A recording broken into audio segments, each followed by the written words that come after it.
Se tudo é arte,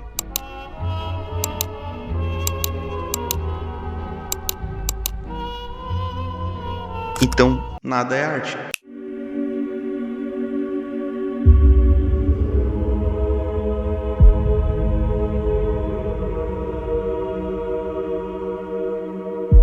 Você era o escolhido!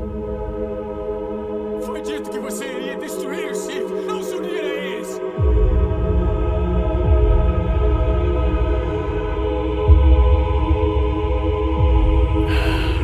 I guess I'm afraid.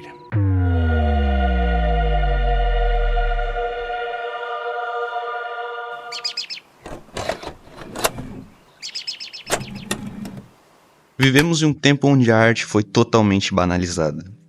E eu não estou exagerando.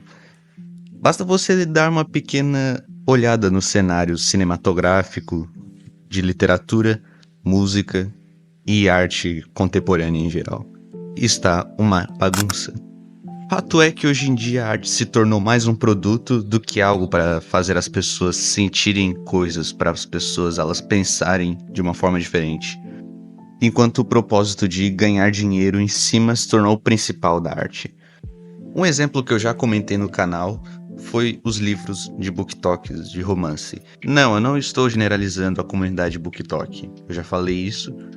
Mas se você analisar os números que autores como a Colleen Hoover vendem, você percebe que o resto da comunidade BookTok é minoria. E essas obras elas são vendidas mundialmente, são sucesso em diversos países. São obras que apelam para emocional superficial, muitas vezes com histórias repletas de clichês e erotização, mas que são vendidas como grandes romances literários.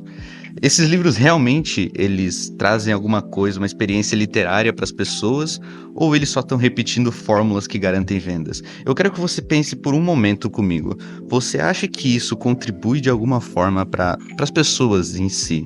E eu não estou querendo soar elitista, de forma alguma. Existem histórias simples, mas que elas trazem alguma coisa para as pessoas, que elas não são só uma repetição de fórmulas, clichês.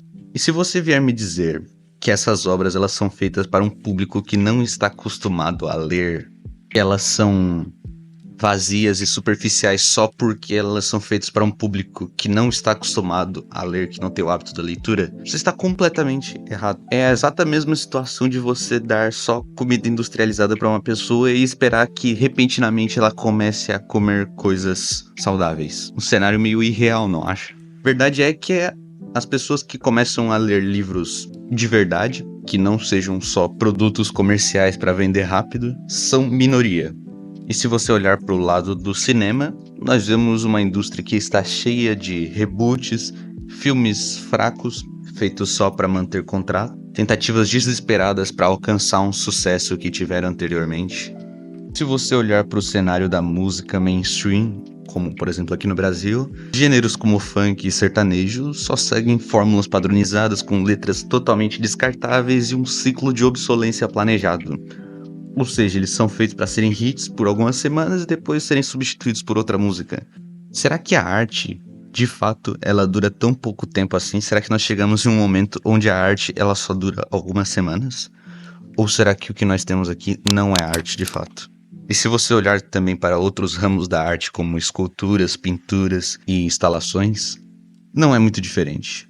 É só você olhar para essas obras de arte minimalista, entre aspas. E deixa eu te contar uma coisa, nada disso tem significado. Eu vou contar o processo de como que eles usam essas obras para desvio tributário. Para você já ficar esperto quando você ficar milionário, você já souber fazer certinho. O colecionador ele compra uma obra pouco conhecida por um preço baixo. Daí por meio de leilões, conexões no mercado, até mesmo falsificação de registros, o valor da obra é inflado artificialmente. Então daí um milionário ele pode comprar uma obra por $10.000, daí ela é avaliada por um especialista por 1 milhão, e quando ele doa, o proprietário pode deduzir o valor total dos impostos de acordo com isso, porque existe uma redução de impostos de acordo com as suas doações para museus ou caridade. Também existe o uso de zonas francas, que são armazéns especiais localizados em áreas internacionais onde mercadorias de alto valor, como obras de arte, podem ser armazenadas sem pagar impostos ou tarifas. Ou seja, um milionário ele compra uma arte e armazena em uma zona franca, como a de Genebra, Singapura, Luxemburgo. A obra nunca sai do armazém, mas pode ser revendida para outro comprador sem que nenhum imposto seja pago. E isso permite movimentar o dinheiro internacionalmente sem alertar as autoridades fiscais. Também é claro, né? Tem lavagem de dinheiro, né? Ou também um grupo de milionários pode criar um ciclo de compra e venda de uma obra de arte, aumentando o valor de cada transação, e daí eles podem, no fim, doar e acabar reduzindo seus impostos. Enfim, vocês entenderam o que eu quis dizer. Essas obras de arte, elas não são feitas para ser arte, elas são feitas para ser produtos. E daí tem pessoas que ficam defendendo isso como uma forma de se expressar diferente do normal. E que nós, quando criticamos uma banana presa a uma parede com uma fita isolante, não é uma obra de arte, eles ainda falam que somos elitistas. Tá, eu não quero falar que tudo está perdido, que não existe mais esperança. O que eu estou falando é, não defenda esse tipo de coisa. Eu já vi muitas pessoas na internet tentando justificar o fato de a sua arte ela ser ruim, dizendo que a arte não tem regras, que tudo pode ser arte.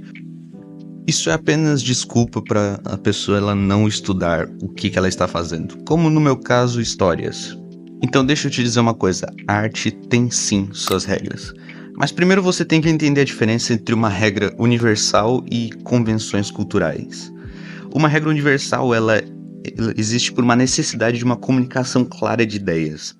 Enquanto uma convenção cultural, ela segue um gênero específico, como realismo, romantismo, e a escrita, como qualquer outra arte, como desenho, música, ela também tem as suas regras. Por exemplo, para você desenhar uma pessoa, você tem que estudar um pouco de anatomia. Para você escrever uma música, você precisa estudar teoria musical. E a mesma coisa com escrita. A gramática, ortografia e sintaxe, elas não são apenas formalidades, são ferramentas para deixar o texto mais claro.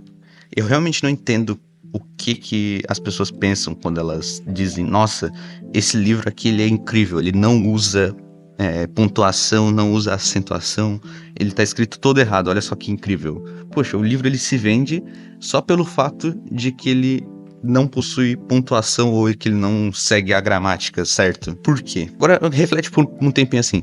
Por que você leria um negócio desse se não for apenas por curiosidade para ver o quão legível isso é?